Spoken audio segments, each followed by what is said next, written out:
Welcome to T-Faithfuls TV. We are back again with the latest gossip. Nyaya dziri kupisa dziri kutenderera pasocial media.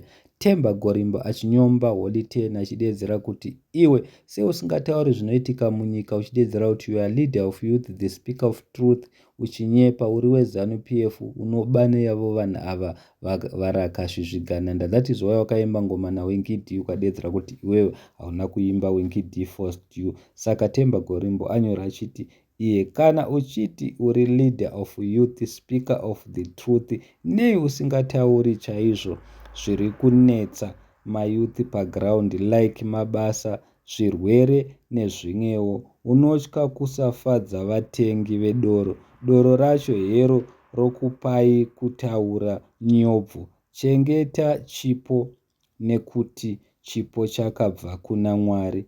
Gara waziva chipo chako ndiMwari kwete kubvuma kutengwa nemota.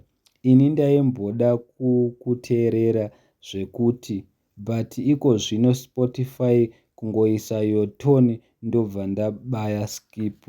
Handiite zvakadaro. Ndozvataurwa naTemba ari kudedzera kuti iwewe mfana iwewe wakapusa, tiri kuziva unoda kutengwa. Kana achiti kutengerwa doro anakitaura kutengerwa mota nekupuwa mari. Munongoziva mega, it's not first time Holly10 azvivige kuti ndiwe Zanu-PF, but dzimwe nguva anombovatukawo zvake vanhu veZanu-PF because it's been long asina kupuwa mota nemari. Akambopuwa zvake kudhara, but if you look into this matter unonyatsoona kuti anenge achirwadziwa, anomboituka Zanu-PF, but mufana weZanu-PF zvisina kupokana. Saka ndozvikutaurwa naTemba Gorimbo ari kudedzera kuti kana kuri kuti iwewe uri leader of youth, the speaker of truth, taura maissues ari kuitika muZimbabwe. Maissues ari kutaura ndo maissues anoimbwa naWinky-D. Winky-D anoimba zvinenge zvichiitika paground imomo muZimbabwe. That is why mukatarisa nezveTemba ari kutaura zviri kuitika muZimbabwe, achitaura achituka futi Zanu-PF. In fact kwete achituka Zanu-PF, achitaura chokwadi